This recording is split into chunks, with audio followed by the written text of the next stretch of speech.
Welcome back to OPS news. तो चलिए दोस्तों जानते हैं देश और दुनिया की 50 बड़ी और महत्वपूर्ण काम की खबरों की तरफ। तो पहली और बड़ी खबर आ रही है कि फ्री अनाज योजना दिसंबर तक रहेगी जारी। 3 महीनों के एक्सटेंशन को मंत्रालय ने मांगी अनुमति। तो अभी कहना है कि दोस्तों मोदी सरकार गरीबों को फ्री अनाज दे रही है। ये लास्ट जो लॉकडाउन लगा था ना उस समय से ही, और करीब 80 करोड़ परिवारों को फ्री चावल या गेहूं वगैरह जो है यहाँ पर मिल रहे हैं। तो इसी के साथ आपको बता दें दोस्तों की खाद्य मंत्रालय ने 3 महीने आगे और बढ़ाने यानी कि सितंबर से अक्टूबर, नवंबर और दिसंबर तक इसको फ्री अनाज योजना को जारी रखने के लिए मंत्रालय से अनुमति मांगी है, खाद्य मंत्रालय से, और बहुत ही जल्द इसके ऊपर फैसला आ सकता है। लोगों को बड़ी राहत मिल सकती है, और अगर परमिशन मिल जाती है ना तो अगले 3 महीनों तक फ्री अनाज की जो सुविधा है वो मिलती रहेगी सभी राशन कार्ड धारकों को। और वहीं अगली खबर है कि पीएफ सब्सक्राइबर्स के खाते में आएंगे 81,000 रूपए। यहाँ पर जानिए तारीख और चेक करने का तरीका। तो अगर आप भी नौकरी कर रहे हैं और अगर आपकी तनख्वाह में से आपका पीएफ कट रहा है ना तो आपके लिए बड़ी खुशखबरी है। दरअसल कर्मचारी भविष्य निधि संगठन ने वित्त वर्ष 2022 में पीएफ खातों में मिलने वाले ब्याज की गणना कर ली है। और दोस्तों सभी सब्सक्राइबर्स को जिनका भी पीएफ कटता है ना तनख्वाह में से, उनको 8.1% के रेट से ब्याज मिलेगा,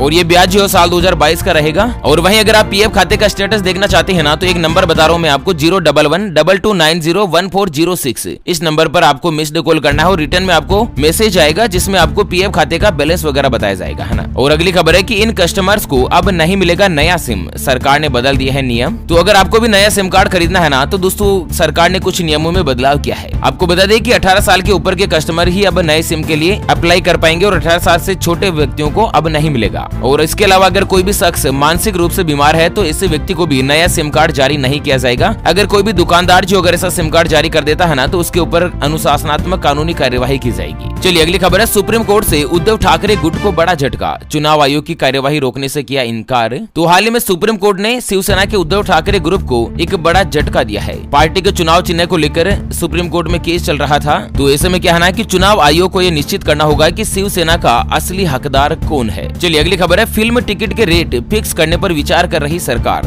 थिएटर की संख्या बढ़ाने और विदेशी इन्वेस्टमेंट पर रहेगा जोर। तो देश में थिएटर की घटती संख्या और फिल्मों की टिकट की बढ़ती कीमत को लेकर सरकार ने चिंता जताई है। केंद्रीय सूचना और प्रसारण मंत्रालय का कहना है कि एक ऐसा कानून लाया जाएगा जिसके अंतर्गत मूवी टिकट के जो दाम है वो नियंत्रित रहेंगे, यानी कि कंट्रोल में रहेंगे, जिससे कहीं न कहीं लोगों में सिनेमा में जाकर मूवी देखने की लालसा और भी बढ़ेगी। और वहीं अगली खबर है कि सरकार ने सेमीकंडक्टर डिस्प्ले फेब योजना में किया बदलाव। सभी को मिलेगा 50% प्रोत्साहन। तो मोदी सरकार चाहती है कि आत्मनिर्भर भारत योजना के अंतर्गत जो ये कंप्यूटर की आईसी होती है ना सेमीकंडक्टर, वो भारत में ही बनाई जाए, जिससे कहीं ना कहीं कंप्यूटर और लैपटॉप जो लगभग 5 से लेकर 10,000 रूपए तक सस्ते हो जाएंगे। और जो भी कंपनी यहाँ पर स्टार्टअप लेकर आएगी ना उनको लगभग 30 से लेकर 50% की जो सब्सिडी है वो सरकार के द्वारा दी जाएगी। चलिए उत्तर प्रदेश से बड़ी खबर है, सीएम योगी आदित्यनाथ की बड़ी सौगात। दीपावली पर हर गरीब परिवार को फ्री में मिलेगा एक गैस सिलेंडर। तो उत्तर प्रदेश में योगी आदित्यनाथ के नेतृत्व वाली सरकार दीपावली पर गरीब परिवारों को एक सौगात देने की तैयारी में है। दरअसल राज्य सरकार ने गरीब परिवारों को फ्री गैस सिलेंडर दिए जाने की घोषणा करी है, और हर एक परिवार को अब सिलेंडर जो बिल्कुल फ्री में दिया जाएगा। तो दीपावली के आसपास पूरे उत्तर प्रदेश के लोगों को एक गैस सिलेंडर यहाँ पर सरकार देगी। चलिए अगली खबर है, ओला ने इलेक्ट्रिक स्कूटर के घटाए दाम। फेस्टिवल सीजन में भारी डिस्काउंट ऑफर। तो ओला इलेक्ट्रिक ने अपने दोस्तों स्कूटर के रेट में लगभग 10,000 रूपए के रेट कम कर दिया, यानी कि यहाँ पर एक डिस्काउंट मिल रहा है मोटा तौर पर। तो अगर आप भी ओला का स्कूटर खरीदना चाहते हैं तो 10,000 रूपए तक की छूट है ना। चलिए अगली खबर है, स्वास्थ्य सेवाओं के लिए यूपी को मिला सम्मान। सबसे ज्यादा आयुष्मान खाता खोलने वाला दूसरा राज्य बना। तो कमजोर आय वर्ग वाले प्रत्येक व्यक्ति को फ्री इलाज उपलब्ध करवाने के लिए उत्तर प्रदेश तेज गति से आगे बढ़ता दिख रहा है। प्रदेश में आयुष्मान भारत प्रधानमंत्री जन आरोग्य योजना में सबसे ज्यादा कार्ड बनाने वाला जो राज्य है उत्तर प्रदेश बन चुका है। और वहीं बड़ी खबर है, गौतम अडानी को भारी नुकसान। संपत्ति में आई 7 अरब डॉलर की गिरावट। रईसों की लिस्ट में तीसरे स्थान पर फिसले। तो हाल ही में अडानी ग्रुप के ज्यादातर शेयरों में गिरावट की वजह से गौतम अडानी की संपत्ति में करीब 7 अरब डॉलर की कमी आई है। अभी वो पूरी दुनिया में दूसरे नंबर के अरबपति थे, जो कि अब तीसरे नंबर पर आ चुके हैं। चलिए अगली खबर है, 195 ट्रेनों को रेलवे ने किया कैंसिल। तो आपको बता दें कि त्योहार के सीजन में भारतीय रेलवे ने दोस्तों यात्रियों को एक तगड़ा झटका दिया है। यहाँ पर रेलवे की ओर से आज 195 ट्रेनों को कैंसिल किया है। अगर आप भी रेल यात्रा की प्लानिंग कर रहे हैं तो एक बार स्टेटस देख लीजिएगा। चलिए अगली खबर है कि नीतीश कैबिनेट ने 2000 यूनिट बिजली फ्री देने का किया ऐलान।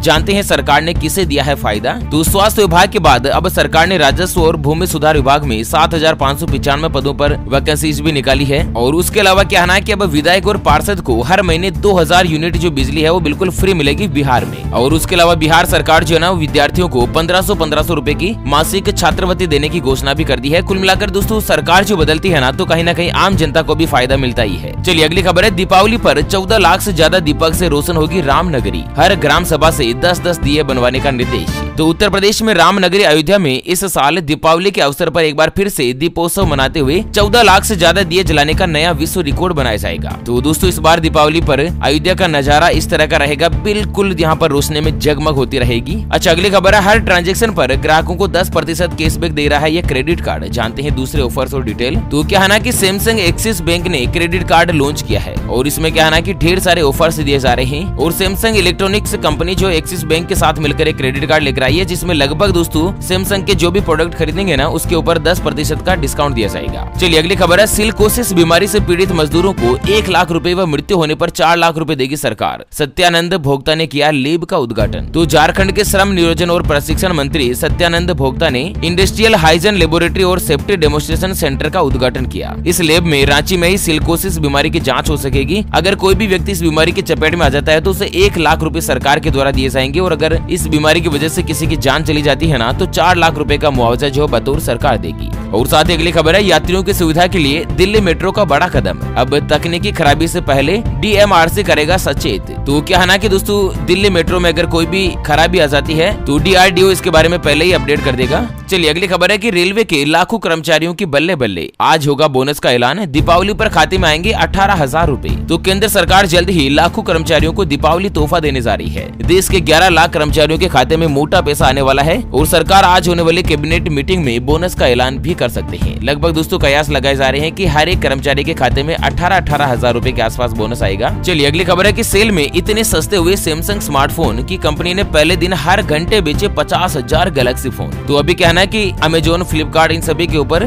फेस्टिवल सेल चल रही है जिसके ऊपर भारी डिस्काउंट दिया जा रहा है। तो दोस्तों सैमसंग कंपनी ने हर घंटे लगभग 50,000 मोबाइल फोन बेचे हैं। चलिए अगली खबर है, ममता बनर्जी जा सकती है जेल, दिसंबर में गिर जाएगी TMC सरकार। भाजपा नेता ने किया बड़ा दावा। तो पश्चिम बंगाल के भाजपा के अध्यक्ष सुकांत मजुमदार ने बड़ा दावा किया है कि मुख्यमंत्री ममता बनर्जी जेल जा सकती है और दिसंबर में TMC सरकार गिर सकती है। और वहीं तृणमूल का कहना है कि CBI ED के लोगों को राज्यपाल मुख्यमंत्री के पदों पर नियुक्त कर दिया जाएगा। कुल मिलाकर पश्चिम बंगाल की राजनीति में एक बड़ा उलटफेर हो सकता है। और वहीं बड़ी खबर है कि मध्य प्रदेश में बिना पहचान पत्र के नहीं मिलेगी गरबा में एंट्री, सरकार ने इसलिए उठाया बड़ा कदम। तो मध्य प्रदेश के गृह मंत्री नरोत्तम मिश्रा का कहना है कि प्रदेश में शांति और सौहार्द का वातावरण बनाए रखने के लिए गरबा के आयोजकों को पहचान पत्र देखकर प्रवेश देने के निर्देश दिए हैं। नवरात्रि का पर्व सोमवार से ही शुरू हो चुका और इस बार 2 साल बाद नवरात्रि में दोस्तों गरबा का आयोजन किया जा रहा है। और वहीं अगली खबर आ रही है मध्य प्रदेश से कि उज्जैन में महाकाल ही महाराजा शहर में पहली बार हुई कैबिनेट मीटिंग में साइड में बैठे मुख्यमंत्री शिवराज, मुख्य सीट पर रखी महाकाल की तस्वीर। जी हाँ दोस्तों, मध्य प्रदेश के शासक शिवराज सिंह चौहान है, लेकिन उज्जैन पहुँचते ही वो भी सेवक हो जाते हैं। इसका एक ताजा उदाहरण देखने को मिला कल मंगलवार को उज्जैन शहर में पहली बार हुई कैबिनेट की बैठक में। यहाँ पर मुख्यमंत्री शिवराज के साथ पूरी कैबिनेट बैठी और अध्यक्षता उज्जैन के महाराजा भगवान महाकाल ने करी। कितना अद्भुत यहाँ पर नजारा देखने को मिल रहा है दोस्तों। कैबिनेट की बैठक में महाकाल को बैठक का अध्यक्ष बनाया गया, तो उज्जैन बाबा महाकाल के लिए वीडियो पर एक लाइक तो बनता ही बनता है। चलिए साथ ही दोस्तों अगली खबर आ रही है, वैज्ञानिकों ने बनाया नया डिवाइस, यह घर पर मरीजों की निगरानी करेगा और गंभीर लक्षणों को भी पहचानेगा। दरअसल क्या है ना कि पार्किंसंस डिजीज दुनिया में सबसे तेजी से विकसित हो रही मानसिक बीमारियों में से एक है। ये एक ऐसी बीमारी है जो इंसान के दिमाग को चपेट में लेता है और इसके फलस्वरूप इंसान के चलने फिरने में परेशानी होती है, शरीर में कंपन, अकड़न के साथ ही शरीर का बैलेंस बनाने में मुश्किल होती है। तो वैज्ञानिकों ने ऐसा डिवाइस बनाया है जो कि दोस्तों मरीजों के घर पर निगरानी करेगा और गंभीर लक्षणों की भी पहचान करेगा, है ना। चलिए बात करते हैं आगे की बड़ी और महत्वपूर्ण खबरों की तरफ, लेकिन उससे पहले हमेशा की तरह एक नजर डाल लेते हैं आज के माइंड क्विज यानी कि गिवे वाले सवाल की तरफ। तो दोस्तों आज का माइंड क्विज वाला सवाल आप स्क्रीन पर देख पा रहे हैं। मर्यादा पुरुषोत्तम भगवान श्री राम को कितने साल का वनवास हुआ था? ऑप्शन ए 12 साल का, ऑप्शन बी 14 साल का। तो फटाफट से लिखना है क्वेश्चंस का सही जवाब इस वीडियो के नीचे कमेंट बॉक्स में। और हाँ, सही जवाब देने वाले किसी एक खास कमेंट्स को सेलेक्ट किया जाएगा हमारी ओपीएस न्यूज टीम की तरफ से और उसे दिया जाएगा एक 84 दिन वाला मोबाइल रिचार्ज हाथों हाथ बिल्कुल फ्री। चलिए अगली खबर आ रही है कि समाधि ले रहे युवक को यूपी पुलिस ने बचाया, दफनाया गया था 6 फीट गहरे गड्ढे में। तो उत्तर प्रदेश के उन्नाव जिले में आसीवन थाना क्षेत्र के गाँव ताजपुर में एक कथित बाबा ने नवरात्रि में कुछ लोगों के कहने पर जमीन में गड्ढा खोदकर समाधि लेने लगा। घटना की सूचना पर पुलिस पहुंची और उसे गड्ढे से बाहर निकाला। पुलिस इस मामले में 4 लोगों को गिरफ्तार करके पूछताछ कर रही है। यहाँ पर क्या है कि दोस्तों 3 पुजारियों ने पैसे कमाने की उम्मीद में एक युवक को भूमिगत समाधि लेने के लिए राजी किया, ताकि क्या है कि दोस्तों पुजारियों की जो दुकानदारी है वो चलती रहे। और साथ ही अगली खबर है बांग्लादेश से कि 2 दिन पहले श्रद्धालुओं से भरी नौका पलटने की घटना में मरने वालों की संख्या पहुंची 68। तो उत्तरी बांग्लादेश में 2 दिन पहले ही सदियों पुराने मंदिर के दर्शन के लिए जा रहे हिंदू श्रद्धालुओं को लेकर एक नाव के पलटने की घटना में मरने वालों की संख्या 68 हो गई है। और दोस्तों अधिकारियों ने इस तरह की जानकारी दी है। चलिए अगली खबर आ रही है, सरकार बजट सत्र से पहले जारी करेगी नई टूरिज्म पॉलिसी, हेल्थ और स्पिरिचुअल टूरिज्म को मिलेगा बढ़ावा। तो दोस्तों भारत सरकार जो है ना वो इस बार बजट सत्र से पहले ही नई टूरिज्म पॉलिसी जारी कर सकती है, क्योंकि सरकार नई टूरिज्म पॉलिसी में बदलाव कर रही है। और दोस्तों सरकार इस बार टूरिस्ट सेक्टर को बढ़ावा देने के मकसद पर काम कर रही है। चलिए अगली खबर है, महाकाल की नगरी में घर घर सजेगी रंगोली, मुख्यमंत्री बोले ये जन जन का कार्यक्रम। तो उज्जैन में जो हाल ही में बैठक हुई ना उसमें क्या है ना कि महाकाल के विस्तारीकरण के बाद भव्य रूप में तैयार महाकाल परिसर के लोकार्पण पर उज्जैन नगरी के हर घर और दुकान में रंगोली सजाई जाएगी और बाहर से आने वाले अतिथियों को उत्साह के साथ ही शिवमय वातावरण का अनुभव मिलेगा। चलिए अगली खबर है, डीआरडीओ ने किया एक नई मिसाइल का सफल परीक्षण। जानते हैं इस स्वदेशी मिसाइल की खासियत। तो क्या है ना कि दोस्तों रक्षा अनुसंधान और विकास संगठन ने कल मंगलवार को उड़ीसा में मौजूद एकीकृत परीक्षण रेंज चांदीपुर से देश में विकसित very short range air defence system के मिसाइल के 2 सफल परीक्षण किए और देश की सुरक्षा और सेना में इसकी उपयोगिता को देखते हुए एक बड़ी उपलब्धि और सफलता माना जा रहा है। और वहीं अगली खबर है कि पहले से आसान होगा पासपोर्ट बनवाना, सरकार ने जारी किया बदलाव, आज से लागू हो जाएगा नया नियम। तो दोस्तों पासपोर्ट के साथ ही आवेदन ज्यादा होने की वजह से पुलिस क्लियरेंस सर्टिफिकेट यानी कि पीसीसी की मांग में भी बढ़ोतरी हो गई है। पासपोर्ट बनाने के लिए पुलिस वेरिफिकेशन करवाना जरूरी होता है। तो क्या है ना कि दोस्तों आज से